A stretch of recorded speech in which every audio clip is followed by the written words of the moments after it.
So I'm going to introduce you all to Eric Frank. Eric is a longtime friend of mine, and he's helping us out with marketing for the anthology and for the Writers Guild in general.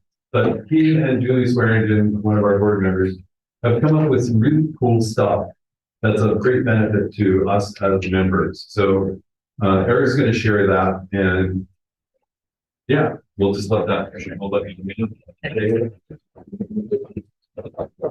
Hello, everybody. I am very excited to be in front of you right now, talking about marketing for the upcoming release of the anthology that we have all put together and worked so hard on. Are you excited about this? Yes. Yes.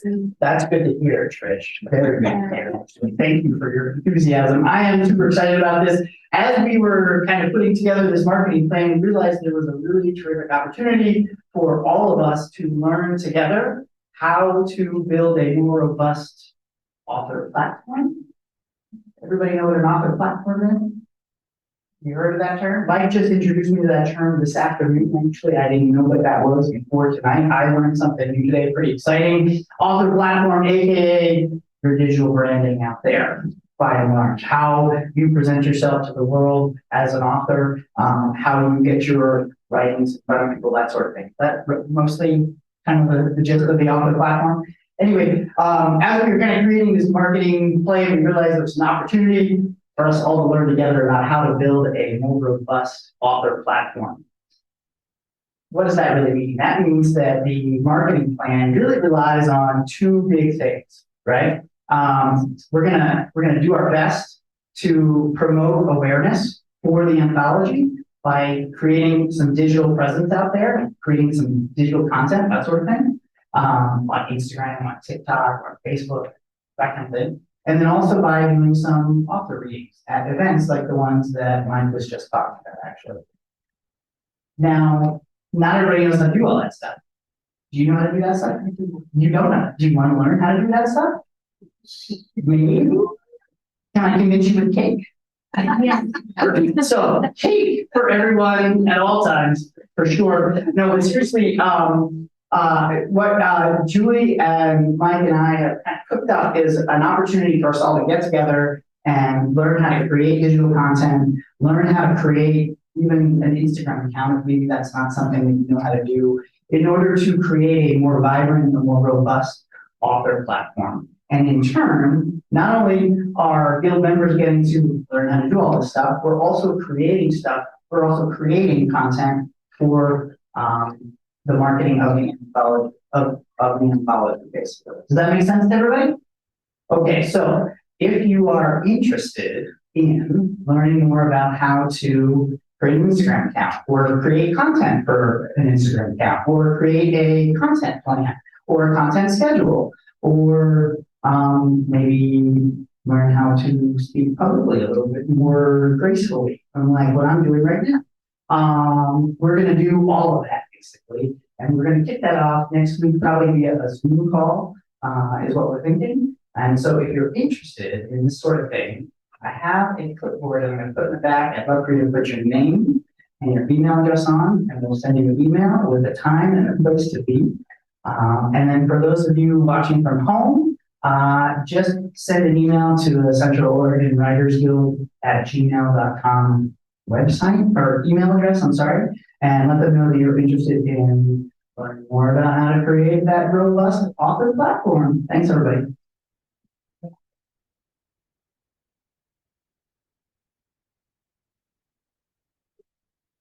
Yeah.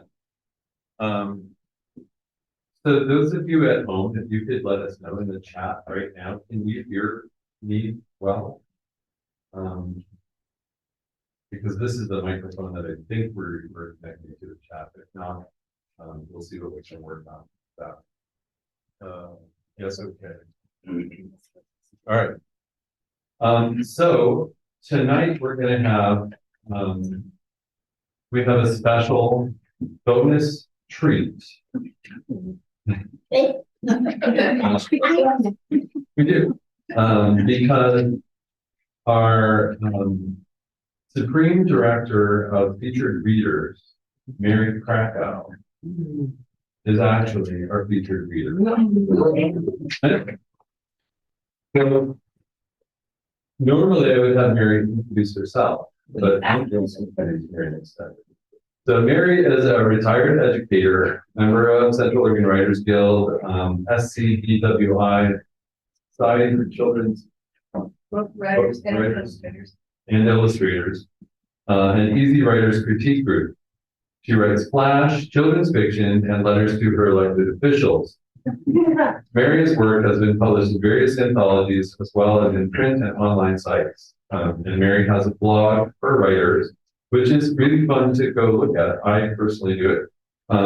Findyourwritingnerd.com. That's all one word, findyourwritingnerd.com. And Mary's going to read to us tonight. So Mary, come on up with it.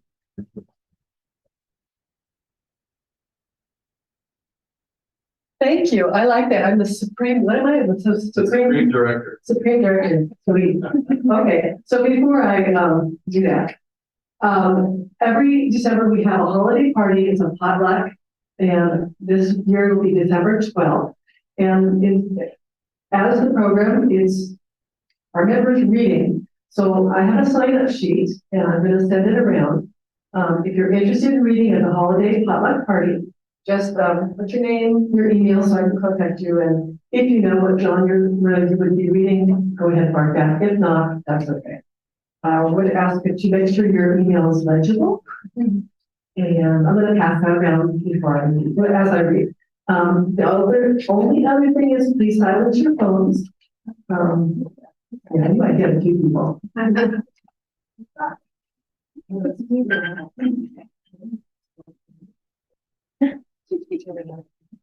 All right. So the reason I'm reading tonight is because the person who had signed up was unable to read. So this is called A Royal Education. Rags drape her small body, her hands frozen in the doorway, a chunk of bread lifted to her mouth with a bony hand. Her eyes search mine. I lower my eyes and nod acceptance. Who am I to deny this bigger requested bread? She darts from the palace, leaving me alone with my guilt. Boldly, I summon Cook for the whole story. She is my cousin's niece. The palace is her last resort. Cook peers past my royal veneer, straight into my soul. She is hungry. Are there any like her? I ask. Her quick intake of breath tells me everything. I have much to learn about my kingdom. Cook brightens with a smile. Perhaps you would like to mingle with your people? I doubt that is possible. You didn't see how the beggar girl looked at me. Your father, may he rest in peace, ruled by fear. You can take a different path. A different path? The words roll on my tongue as I form a plan as old as time. I would like to mingle with common people. I've had enough puffery for my court to last a lifetime. You'll need a coarse cloak and homespun clothes. Cook disappears in the kitchen. She emerges with a disguise. A few smudges to your cheeks, Your Highness. She swipes my face with foot-smudged fingers. Yes, and a basket of fruit and bread, I think. Cook is a willing accomplice. She coaches me on the vernacular. She practices common greetings. She prepares me to enter a world unknown to me. I raise my face to the sunlight outside the scullery door. Skirting the palace wall, the fruit and bread-filled basket tugs me toward the picture. I slip through the opening Cook uses every day to pass from her world to mine. Dust and noise and stench overwhelm me. An old woman hobbles by, her cane steadying her gait. She stops to admire my fresh-baked bread. I have not seen you before, lad, she sniffs. Your bread smells of fine flour, fit for a king. A taste, Granny? These are troubled times. I accept your gift. I learn that she cares for a gaggle of grandchildren, scavenging food wherever she can. I wrap a bundle of fruit and bread in a napkin and send her on her way. You make me a rich woman. God will reward you. The old woman tucks the bundle in her cloak and scurries off to feed her brood. I wander the streets, sharing my bounty with common folk. I hear their stories of hunger and join in their songs of happiness. A shadow passes over the sun. The temperature drops and people drift from the street. Clouds swell until they can no longer hold back rain. I don't know where to turn for cover, and then I see her. The beggar girl from the palace. A flicker of recognition, a smile. Her bony hand leads me to a hovel safe out of the storm. Thank you.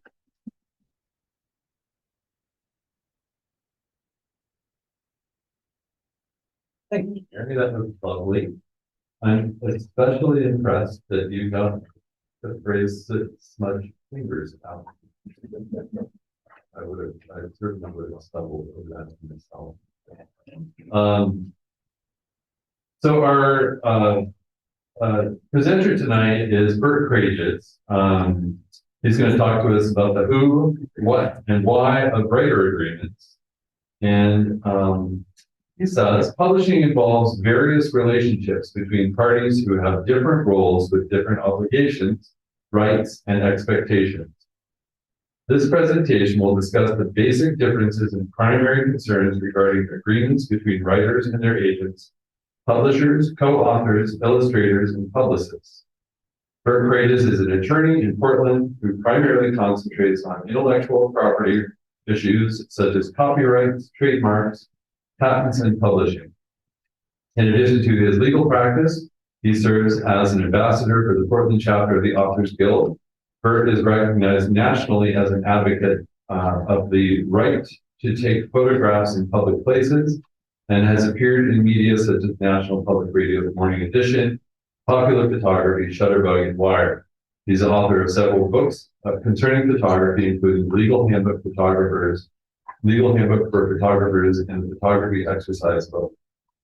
His website is www.krages.com, and that's KRAGES.com. And here is Bert. Hi there, everyone. I've got a fair amount of material to cover, so I'm going to focus first on publishing agreements between writers and publishers, and this will pertain primarily to book contracts, but it also introduces elements that pertain to other kind of publications.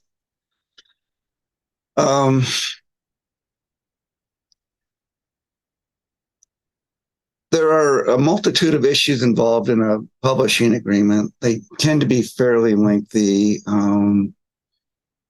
and depending on the circumstances, the provisions can be really important on different contexts, but there's really 5 issues that I think are fundamental to any publishing agreement. Those are how the agreement handles copyright, how it handles royalties and payments, what are the termination provisions in the agreement, what kind of permissions do you need to get with regard to the material that you're using, and what warranties you're making to the publisher, and then also with regard to how does the publishing agreement pertain to future works and revised works. I start with the one that I think is the most important, and certainly is the one that's most dear to my heart, and that's copyright.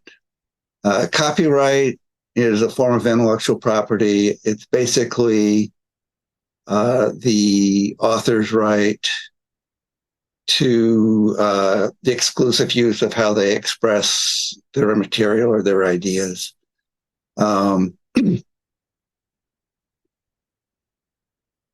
The creator of a work, which in copyright terms is known as an author, which makes sense in the context of writing, but also a photographer takes a photo is also considered an author.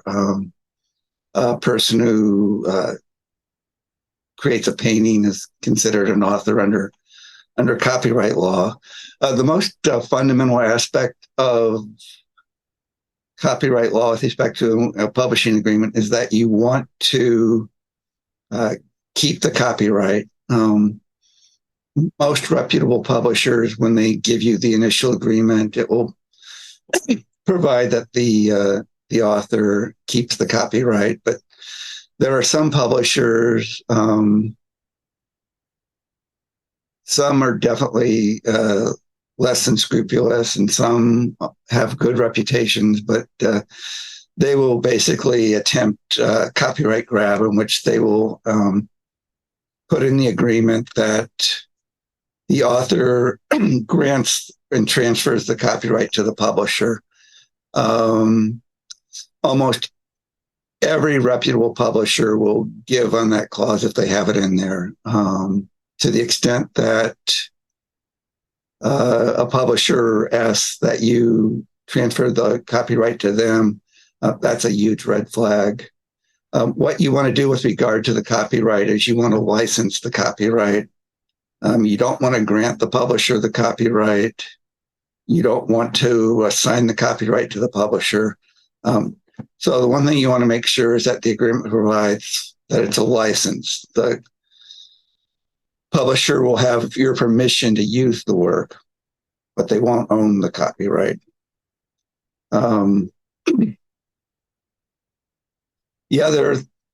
Another issue that's really important with regard to copyright is what happens if the work that the publisher publishes is infringed by someone else later in the future. And there are different ways that agreements handle it. The most common way is that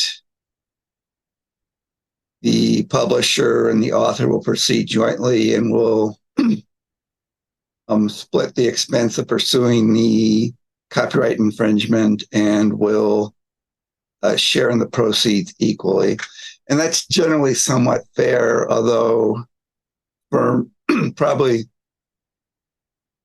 majority of authors, funding even half of a copyright infringement action can be a very expensive proposition. A copyright case taken to trial can easily run over $100,000 in legal fees. So some agreements provide that the publisher will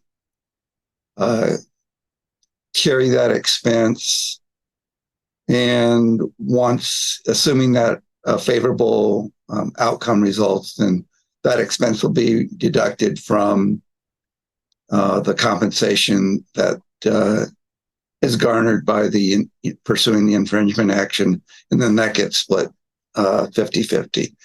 And to the extent that happens, that works pretty well. Most agreements will have a fallback provision where if one party doesn't want to contribute to the pursuing the infringement action, then the other party's free to pursue it on their own at their own expense, but keep all the recovery. And that can work out pretty well in most cases. Typically, it's been my experience when a book has its copyright infringed and there's a viable infringement action, usually meaning that the infringement takes place in the United States, that sometimes the publisher won't want to pursue it, or sometimes the publisher will want to do something else. I had one case where I had a client who had an intense dislike for Fox News and actually had a portion of one of her books infringed on one of its discussions. And the publisher thought, oh, this is great. We can negotiate an agreement with the Fox News to put you on Fox News, and it'll be a great chance to plug your books. And the author didn't want to do that at all. And it really ended up not being so much of a problem in the end, except the publisher kind of waffled on what it wanted to do. So one thing that's helpful when you have these kind of provisions is just to kind of have a set period of time, be it 2 weeks, 30 days, whatever, where one of the parties has to agree to what they, agree to go forward or relinquish their right to go forward within that period. Finally, the other aspect of copyright that's really important to look for in a publishing agreement is the scope of the copyright. In other words, what geographic region is being granted to the publisher? publishers tend to ask for worldwide rights, even though I would say the majority of publishers don't even try to market the book, outside the United States. Also, what languages are the rights being given? A lot of publishers will start out asking for all rights to all languages, even though they have no intention of, producing the book, having it translated and to publish it in different languages. And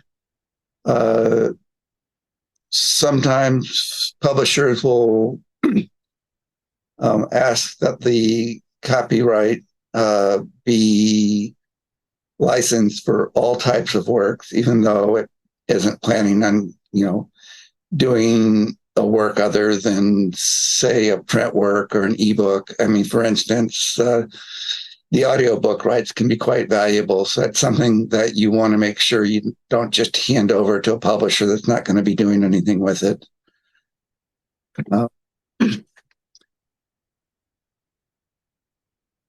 The other issue, the next issue that I think is really important to pay attention to, and this is the one I think most authors look to first, particularly new authors. Attorneys' perspective, this can be like one of the least important areas you're likely to get in trouble, but you still need to understand, and that's royalties and payments. The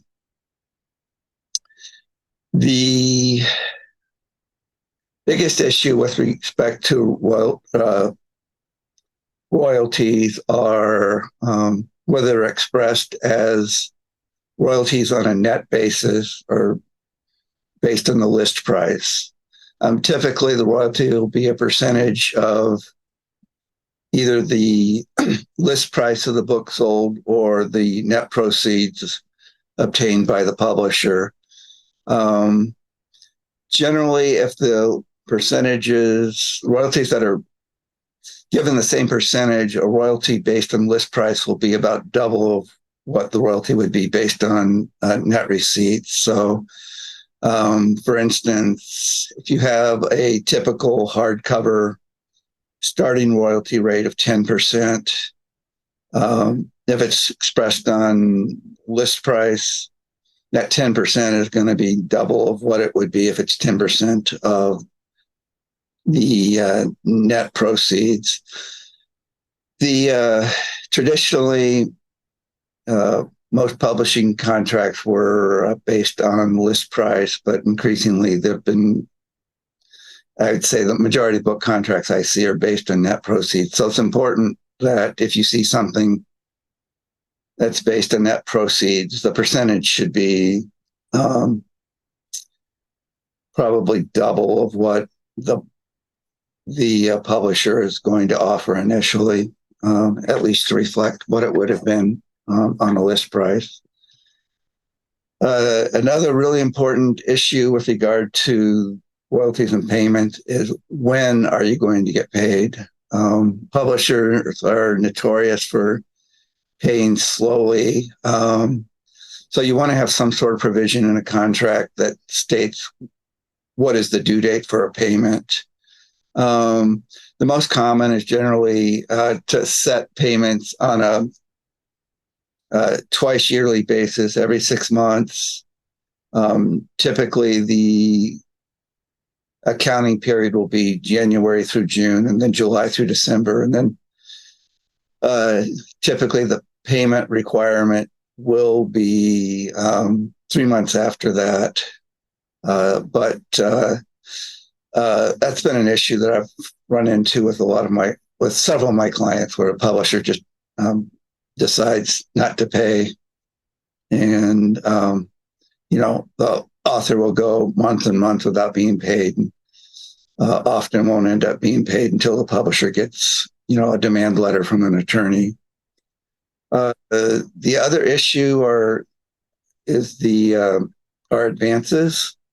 Now, an advance is a prepayment on the royalties, and your royalties won't begin to kick in until the the publisher recovers the advance in the amounts that you would be paid through royalties.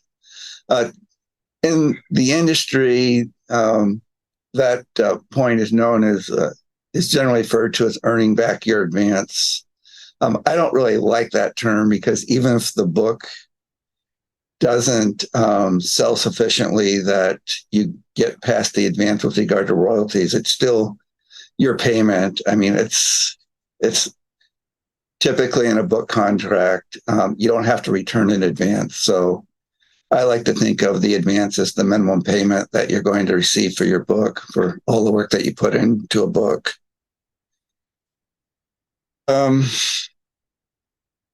Next issue is termination. This is a really important, super important issue. It's one that I think authors tend to gloss over just because in the excitement of getting an offer, you're thinking about what the book's going to look like and all the people who are going to read it and all the copies it's going to sell, and you're hoping that it's going to be in print forever and that you'll never have reason to want to terminate the contract, but that frequently isn't the case. So some of the instances where you may want to terminate a book contract is when the publisher is just simply not diligent in getting the book to publication. Typical publishing contract will have a provision that the book needs to be published within 18 months of submission of the manuscript.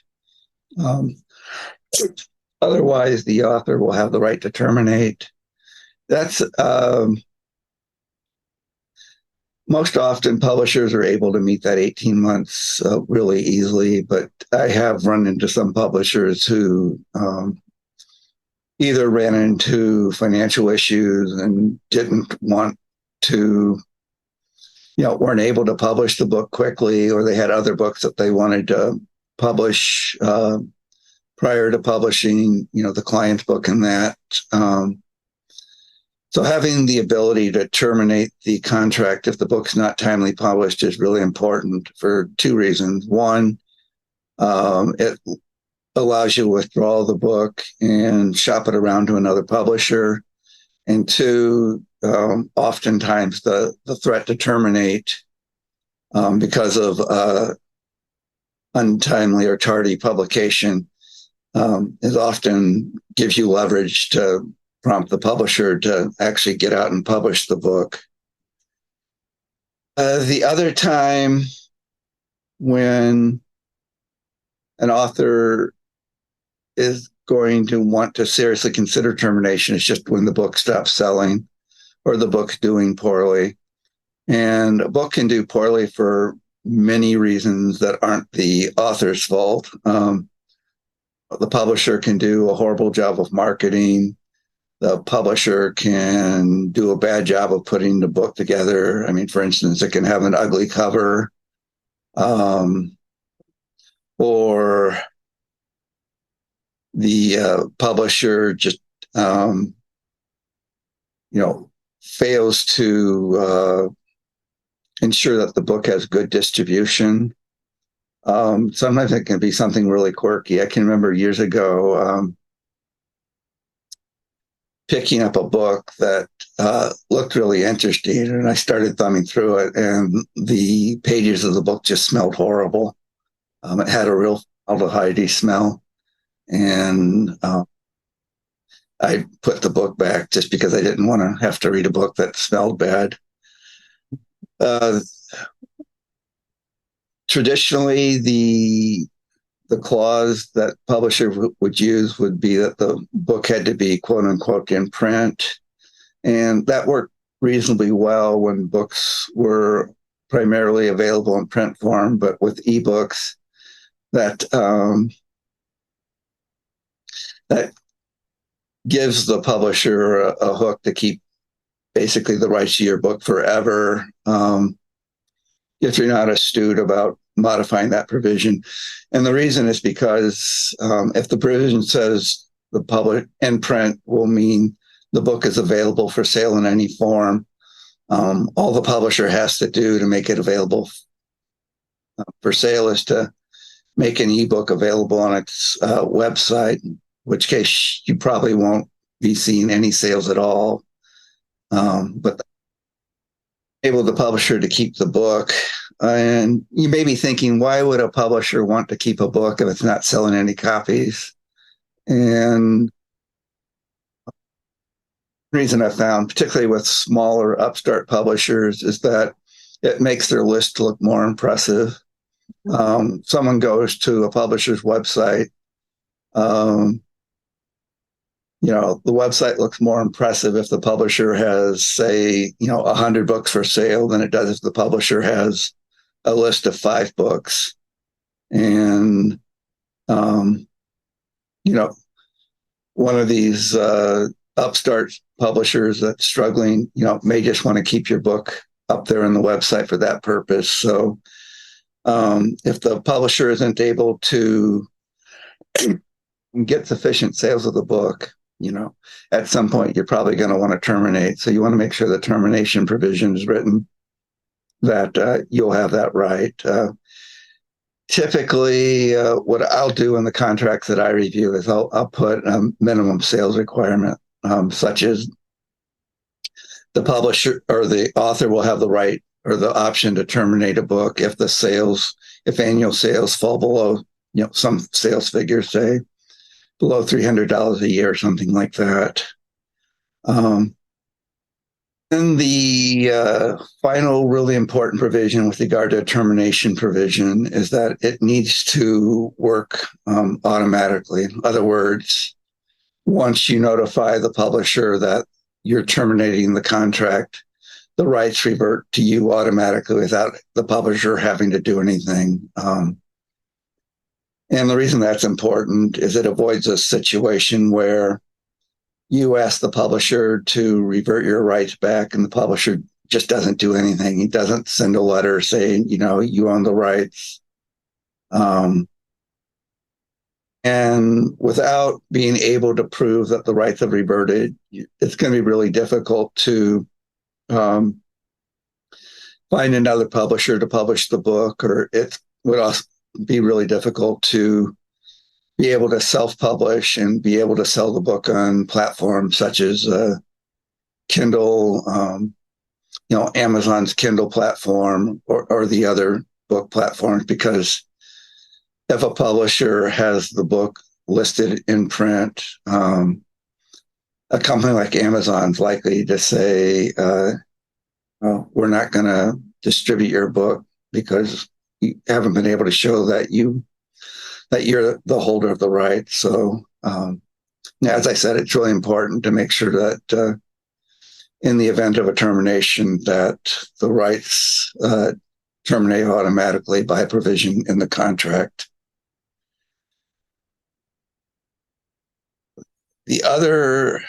Moving on to the next issue, permissions. Most book contracts will have a provision that you're responsible for obtaining all the permissions to the extent that you're using other person's works, such as quotations and perhaps illustrations in that. Quotations are probably the most common situation. There's 2 aspects to that. Keep in mind, if there's a fee for using a quotation, the publisher is probably going to expect you to pay that fee to get that permission. And the other aspect is that you might want to be using quotations or material from works that are in public domain. So you want to make sure the contract explicitly allows that. If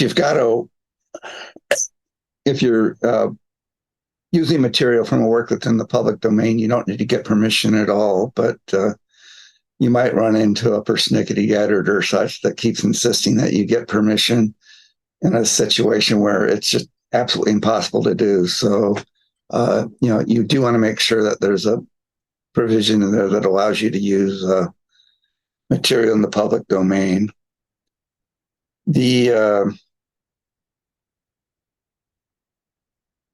Just as a word of warning, materials that you yank off the internet most likely are not in public domain. I see this problem arise most commonly with photographs. It's not a stock agency, and there are a couple of rather unseemly law firms out there that specialize in searching the images, or excuse me, searching the internet for images on behalf of their clients and bringing infringement actions whenever they find an infringement. So you do want to be really careful with regard to material use and to make sure you get permission if you need it. One other aside are epigrams, which are like the little quotes that a lot of authors like to use at the beginning of chapters. Sometimes the use of an epigram, if it's not in the public domain, will be considered fair use, but it's a really gray area. And my advice to authors who want to use epigrams and be able to get permission or don't want to go through the effort of getting permission is just that authors tend to like their epigrams or value them far more than readers do. So my general advice is you're better off not using an epigram if it risks getting you into trouble. No one's going to buy your book because it has an epigram, and no one's going to refrain from buying your book because it lacks one. So the probably the most shouldn't say most, the least negotiable clause that you're going to see in a publishing agreement is going to be the warranty clause. And that's a clause where you warrant to the publisher that the material is yours, you're the creator of the material, and that to the extent that you're using material from works, that you either have permission or that it's covered by fair use, or materials in public domain. The reason publishers give very little negotiating room on a warranty clause is because they're basically at your mercy with respect to making sure that there's nothing in the book that's going to infringe another work and get the publisher involved in an expensive case. So basically the downside to a warranty is if you violate it, you're on the hook. The contract will say that will usually say that the publisher is entitled to withhold all money due you, pending resolution of copyright infringement case. But frankly, if you're warranting that you're not infringing any other copyright, at the end of the day, the publisher can actually come back to you and try to recover all its expenses and all its damages. So it's a clause to take seriously, and it's reason to understand what you're giving the warranty for and to make sure that you don't violate that warranty. The last issue that I think is really important with respect to book works is are the clauses that pertain to future works and the clauses that pertain to revisions. The clauses that pertain to future works are usually known as option clauses, and typically that will provide that the publisher will have the option to publish your next book on the same terms as the contract that you're entering in for the prior work, unless you get an offer from another publisher that will give you better terms. The option clause can be really problematic in a few circumstances. One, if you just have a bad contract, the publisher may want to stick it to you just because it wants to take advantage of, the terms that it negotiated, in the contract. If you can find another publisher and you have a really bad contract, you can usually get out of the option clause just by arguing that, that the terms of the other publisher are better than the terms of the publisher's contract. And that's usually pretty easy to do. Because there are so many terms, and it's not just about getting a better royalty or that. I mean, you may be able to get a better termination provision from, the latter publisher or such. But you do want to make sure that the option clause is reasonable and pertains to the direction that you think your publishing career might take. For instance, you might want to limit the scope of an option clause to a certain kind of book. For instance, if you're publishing a novel, you might want to limit the option clause to the first, to your next work of fiction. Although, it can cut both ways. I mean, if it's a publisher who just does fiction, and your next work is going to be nonfiction or vice versa, having a broader option clause can actually work to your advantage. So there's really no one way that you want to negotiate an option clause, but you do want to make sure that what you do negotiate is something that will work for you. The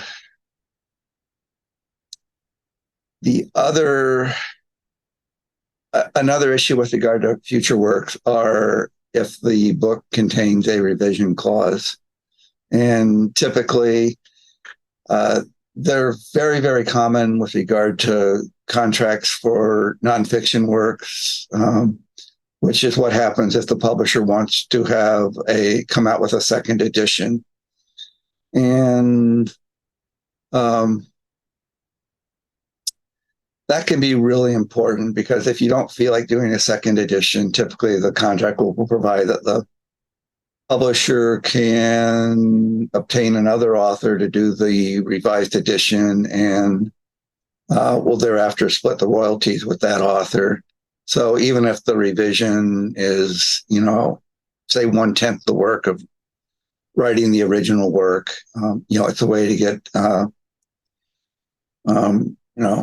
screwed out of your fair share of royalties.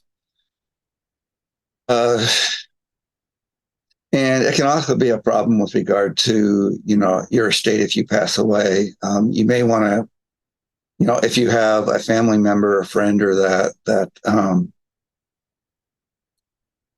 might be interested in doing the revision, or you just want to leave the right to your estate to select an author to do a revision, then at least your estate can keep the royalties within the estate. They wouldn't go to someone outside the estate.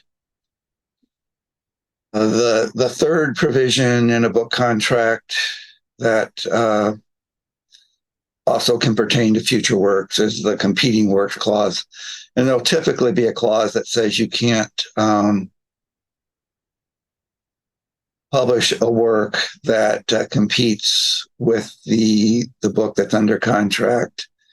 And it's important to make sure, that's a reasonable provision. The publisher doesn't want to invest all the money and time into coming out with a book and just have you come out with a book that covers like practically the same content, especially if you go with a different publisher.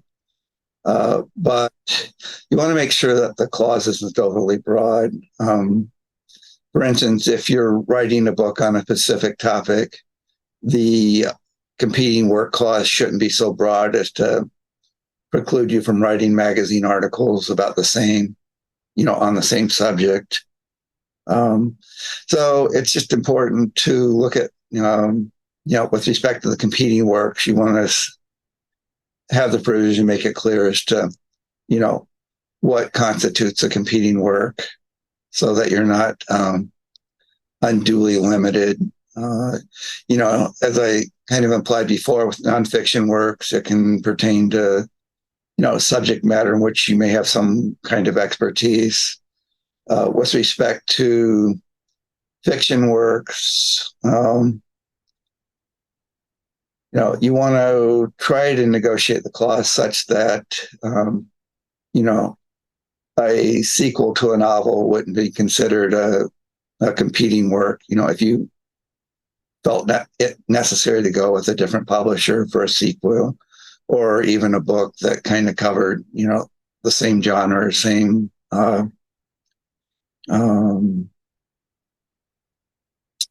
set of circumstances or that. Having gone through that, those are the major issues that I was going to cover with respect to book contracts. Does anyone have any questions with regard to what you might want to see or what you might want to know about book contracts? I can use one of them, it's probably easier. Oh, hang on, I can't hear what's being said. Thank you. That was very informative. I have a question. I'm a poet. I have a chapbook coming out, which is a book about 24 pages. Is there a standard length? Let's say I want to put 8 or 10 of those poems into a full-length book, collecting those plus other things. How is that received? And is there some standard amount that's considered okay? Well, with regard to chapbooks and poetry in general, everything's kind of on a case-by-case basis. As you've probably noticed, there aren't a zillion publishers of poetry out there. What you want, I would say the 2 special issues with regard to books of poetry are, you want to make sure with regard to the copyright clause that what you're giving the publisher is the right to publish the compilation, which is the collection of the specific poems. And, you both retain the copyright to the individual works, the individual poems, and that with respect to competing works and future work, that you're able to use those individual works either separately. For instance, if you wanted to publish them in some journal or, similar work like that, or, if you wanted to use, some of the poems in another collection of your works, you're probably going to be precluded from, to give an example, if the chapbook contains 8 poems, you're probably going to be precluded from putting all those 8 poems in another work, while the book is in print. But you definitely want to make sure that you're not constrained from using the poems as, separately as individual works. Thank you. Brenda wants to know what an average advance would be for a new author for a literary fiction novel. Okay. I'm going to start with my general advice to all first-time authors. Don't go house hunting in Malibu just yet. There's such a range of publishers now. It used to be, there were kind of the major houses, and then you had medium houses, and you really didn't have small publishing houses. I mean, there were a few, but not very many. But there's been a lot of upstart publishers, in the last 10, 15 years. And a lot of them are, basically mom and pop operations. Oftentimes they're just started by someone who self-published a book and decided that since they were able to self-publish their book, that, they're going to start their own publishing company and start publishing other books. The really small operations typically don't pay in advance at all. A fair number of kind of the, even a fair number of the traditional longstanding medium publishers don't pay advances. With regard to new authors, I mean, if you're able to get a contract with, an established medium or large press, the advance can range anywhere from say $5,000 to, well over 100,000. And I'm going to be candid. I would say, 98% of the advances that are seen out there are down in the 5,000 range, not the over 100,000 range. And this wasn't asked, but I'll go ahead and just offer this. It's been my experience that a lot of new authors really don't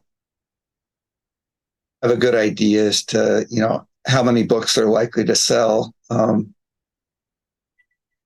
Hence the comment I made about Malibu earlier.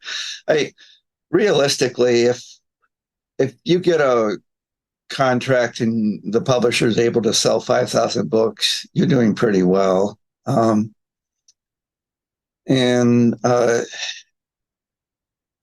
regard to, if you can reach an agreed royalty rate with the publisher, you can kind of use the 5,000 copy thing as a measure of what would be a reasonable royalty. So, for instance, let's see. If you were going to have a royalty rate of 10% on a hardcover book, that was going to retail for $10.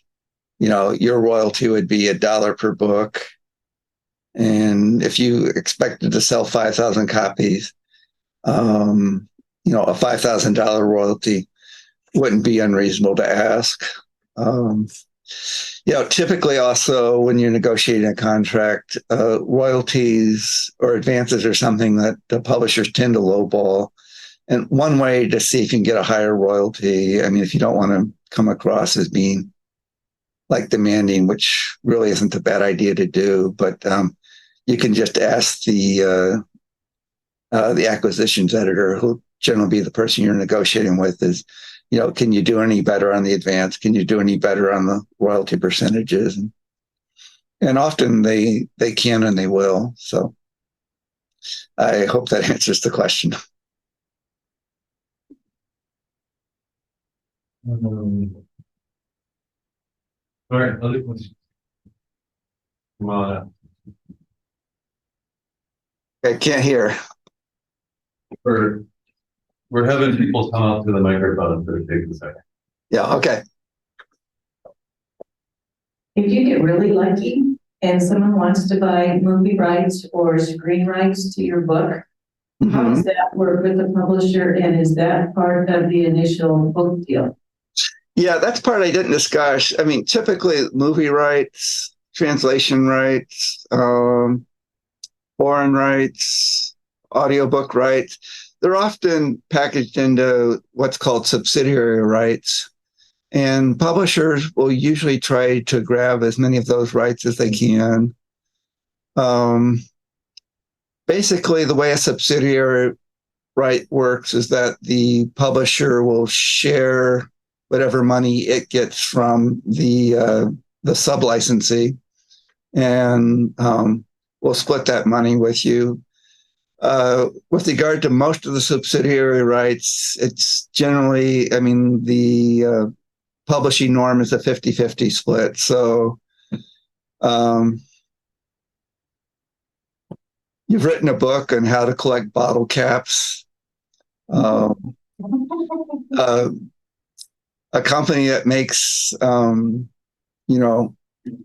films about, how to do stuff is interested in making its film based on your book, on collecting bottle caps. It approaches the publisher. It agrees that it will buy the movie rights to your book. It'll agree to pay, I don't know, say $20,000 for those rights. And, the publisher would negotiate the movie rights agreement. The publisher would keep 10,000 of the 20,000, would send you the other 10,000. A more common way for movie rights to work is that, someone in the film industry will see your book and like it, typically, well, not necessarily a novel. I mean, there's a lot of nonfiction books, memoirs, or biographies and such that do get made into movies, and what they will do is offer an option, which meaning they will pay, a certain amount of money to have the right to make that movie or decide whether they want to go forward with licensing the full movie rights, within a certain period, like a year or so. And that's a more common arrangement.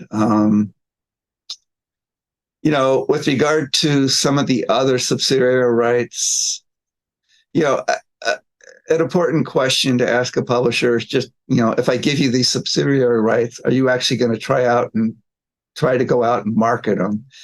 Because a lot of publishers, they'll ask for the rights and they'll just sit on and do nothing. So, for instance, translation rights, you may have a book that,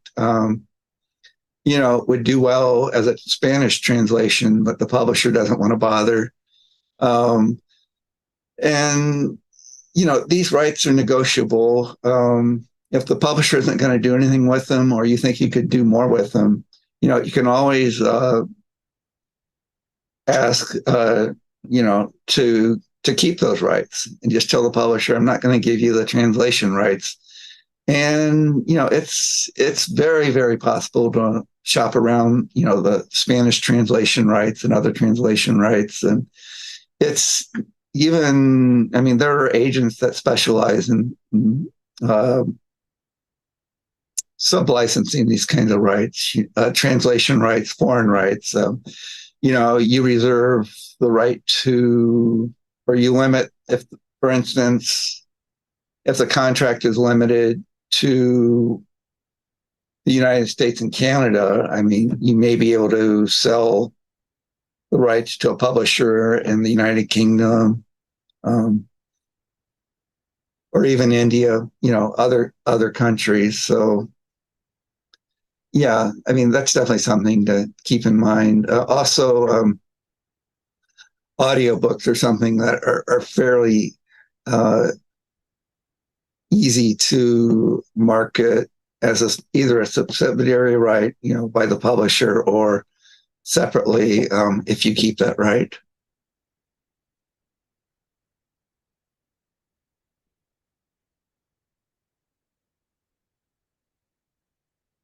Hi, Bert. I have a question on your item number 4, permissions, original material.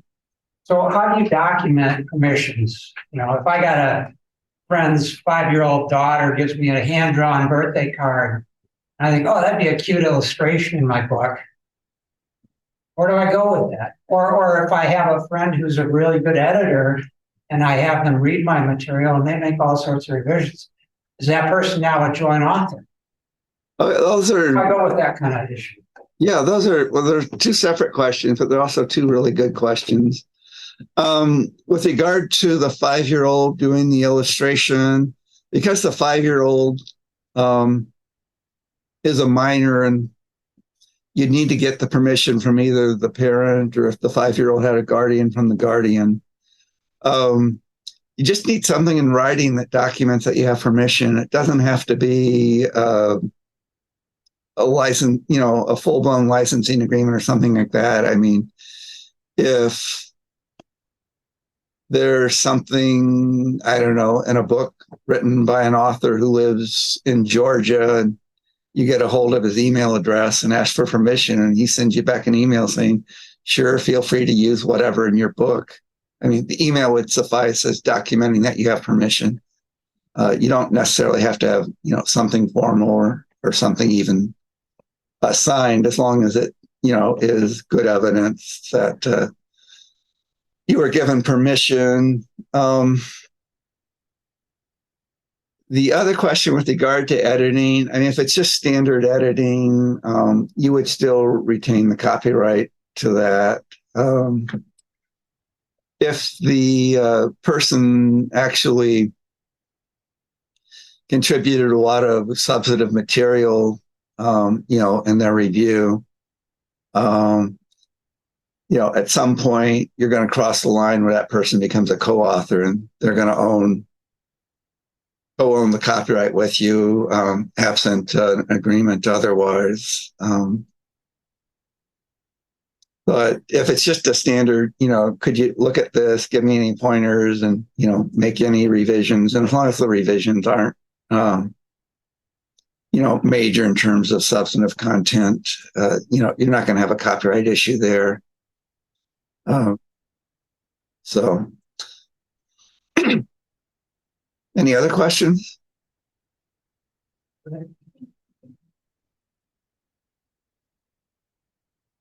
Great presentation. I have two questions. The first of which is, if you're submitting work to a periodical, a magazine, a monthly magazine, how does the copyright differ in terms of the termination period?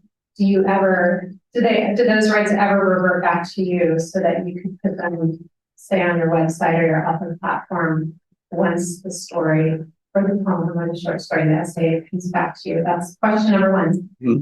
Question number two is, if you are writing a memoir about someone that's passed, mm-hmm.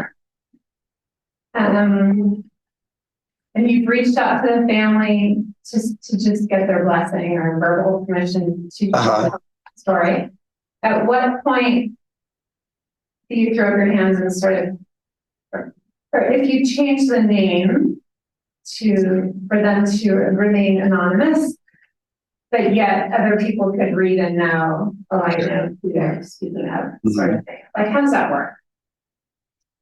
Okay. Well,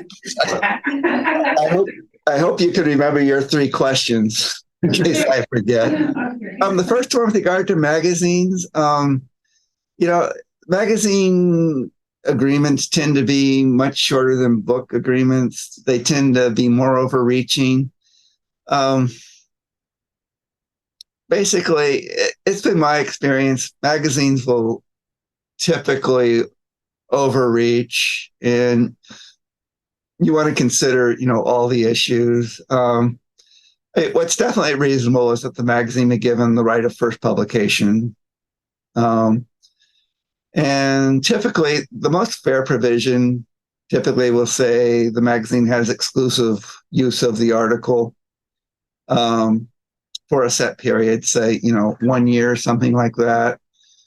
And afterwards, this gets into a really sticky issue. Either they no longer have the right to use that work, outside the original issue after that year, or they have a non-exclusive use, a non-exclusive right, and that's typically what a magazine will ask for, because a lot of magazines, they're online now and they want to be able to reuse material. But as long as it's a non-exclusive right after a set period of time, that will allow you to, to put the work on your own website, or even, to license it to some other publication if they were interested in it.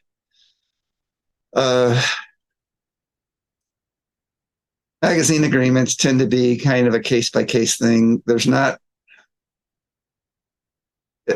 like the book industry where there's kind of, industry standards. So you just kind of have to look at magazine contracts, on a case by case basis and figure out,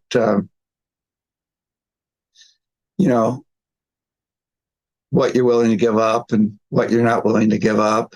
But I think it's really important to grab or to keep some aspect of your copyright, just because there's going to be a time in the future that either you're going to want to reuse the work or someone else may.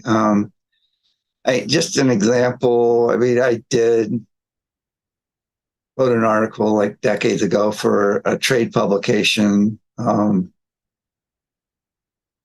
And I mean, it was a nice article. It really wasn't anything that I, had planned to keep or reuse or that. But about a year later, I got an offer out of the blue from another publication that wanted to republish the article in a book that was called, I forget the title. It's basically the best writing about this subject in, I think it was 1997 or something like that. So that was kind of a kick. It was kind of, a little opportunity for a little bit of prestige. So you do want to be mindful. Just don't ever give anything away that you don't have to give away. Okay, the second question was about memoirs and getting the blessing of the decedent's family and such. There's two issues, and I kind of have my own view on how to handle this. There is the nice person that just wants to not offend people and get permission, make sure everyone, the people who love the decedent aren't put off and so and so. With regard to someone who's passed away, they really don't have any more privacy rights. They really don't have any reputation rights, which means, you can't get sued for defamation or such with respect to writing about someone who's passed. Kind of my view, and it's just my personal view, is you're better off not asking for permission just because it invites problems. The worst case scenario is you ask permission from someone and they just assume that you have to have their permission and that they control what you can say. And, they start making a stink about, I want Uncle Fred to, be described in this way, or, I want you to leave out Uncle Fred's third mistress, blah, blah, blah. Though I don't know. It's just a matter of kind of your personal feelings and your personal ethics. I mean, I would never go out and lie about someone, but keep in mind if you're looking at, a family member's blessing, a decedent's widow might not like the way that the decedent is being described in your book. And that could it's not going to really raise legal issues, but it can just kind of, make an already bad situation worse, or, a not so bad situation more difficult. With regard to, privacy rights and defamation and that, it's pretty common for people to, change the names to quote unquote protect the innocent or such, to borrow a phrase. But if the person is recognizable to, people who would have reason to recognize them, then that really doesn't give you any real protection from a legal sense. It's even possible to defame someone, via a fictional character in a work of fiction. There was a case out of Georgia years ago where someone wrote a semi-autobiographical novel, about her collection, included her collection of friends. And one of her friends,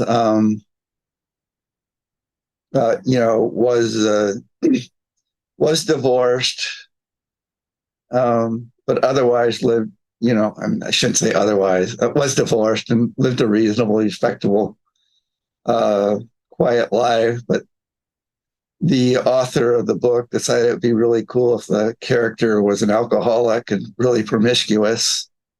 And there are so many identifying characteristics of the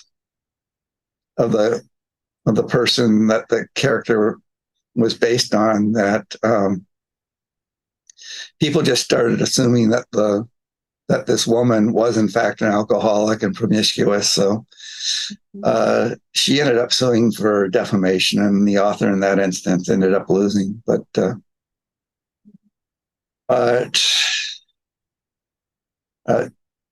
and just one proviso. I'm not trying to scare anyone by giving, by stating that. One of the things that I really urge authors to do, at least, when they're within their comfort level, is to take advantage of the First Amendment, your rights of expression, and to take advantage of, the fair use provisions in the copyright laws. I mean, they're there to enable you to be more expressive, more creative, and to contribute more in your writing.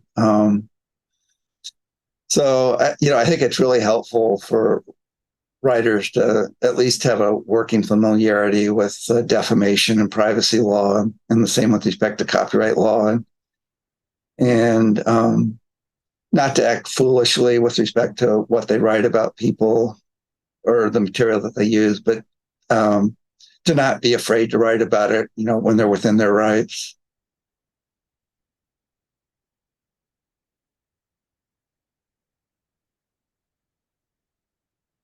Thanks for being here. That answer actually is a great segue into my question, which is, can you give us some questions to ask ourselves when we have to decide when to retain you as counsel? Yeah. Trying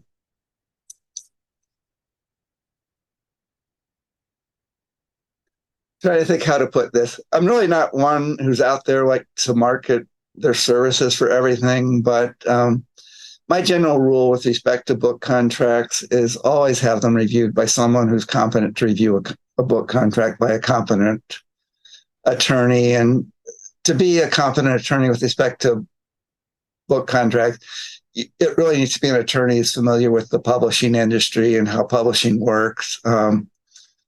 If you just give a contract to even a very, very competent, general business attorney, he's likely not to pick up on, some of the nuances, for instance, the termination aspects that I spoke about earlier. I used to say that I'd never seen a publisher offer a book contract that I would recommend anyone sign, but I think it was 8 years I actually did get one that I told the author, yeah, you could sign this, it's fine, but there's almost always something that needs to be changed. If you're a member of the Authors Guild, which I encourage people to join, and I don't have the details on this, there's different levels of membership, but when you reach one level of membership, the Author Guild will actually have their legal staff review your book contracts at, no additional charge other than your membership fees. And that's like a spectacular deal. If you want to have your book contract reviewed by an attorney, my experience is typically, the fee that I charge will be somewhere around $350. I know of other attorneys who have charged a lot more. Really for work that, it wasn't as good, or in some cases was, substantially worse. But, you can always shop around for attorneys, ask them, how many book contracts have they reviewed? What's their experience in publishing? Ask about what their rate is, and ask them, what the typical range of fees might be. And, it can be difficult to predict what a fee is going to be. Typically, your typical book publishing contract will probably be, in the range of 8 pages. And sometimes the issues and the revisions, the revisions will be really extensive and require a lot more work than, if only minor revisions are needed.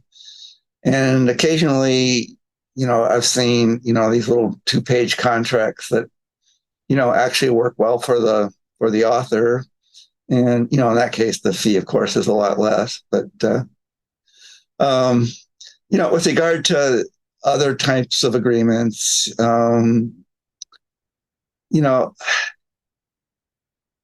I generally would recommend that you get those reviewed. They're generally not that big a deal. I mean, an agent-author agreement is something that, might take 10 minutes to review. And most of the agent-author agreements I've reviewed haven't been problematic, but I've run into a couple where, it ended up being a big deal to the author. That changes were made. And same is true with respect to co-author agreements. They're really important. That probably the most important thing an attorney can do is just make sure everyone's on the same page with regard to, what their expectations are. With respect to co-author agreements, the two most common situations where I see them being problematic is, what happens if there's revisions or if a second edition or, a future work is required by a publisher. Author 1 is gung-ho to do the second edition. Author 2 has moved on with their life and doesn't want to touch, So you have one author contributing, the other author not. So how do you split the royalties on the second edition?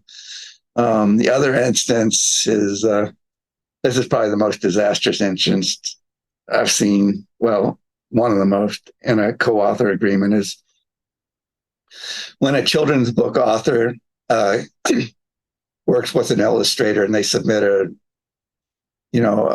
manuscript with illustrations to a publisher, and the publisher comes back and says, "Oh, I love the text.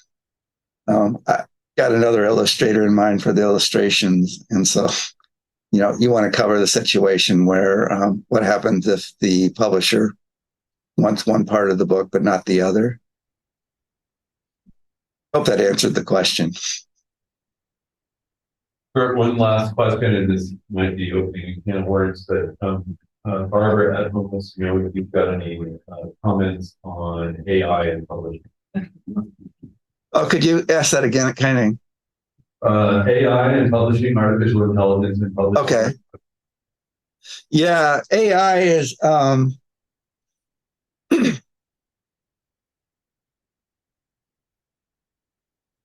AI, artificial intelligence, is something that's really going to get sorted out, I think, in the next few years. Right now, it's kind of the wild, wild west. It presents some real issues with respect to copyright. For instance, the Copyright Office has just stated that it's not going to register works that were created by AI because its position is the works copyright protected work needs to be created by humans. The other aspect to artificial intelligence is that, it generally works by scouring works that are on the internet and patching a bunch of stuff together. So you run into the issue where AI has the potential and, in fact, is a huge copyright infringement machine.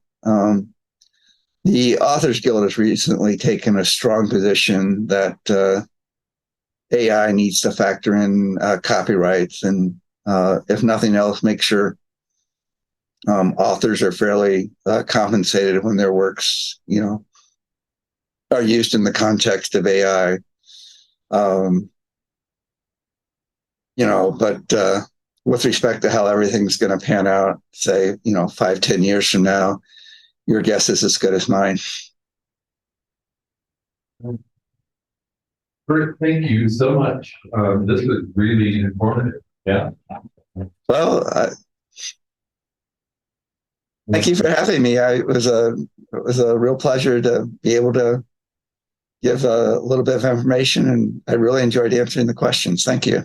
Yeah, we would have loved to have had you come over to Bend. I know you had something else you needed to do. But It was super busy. My wife was super disappointed with my schedule to trip to Bend.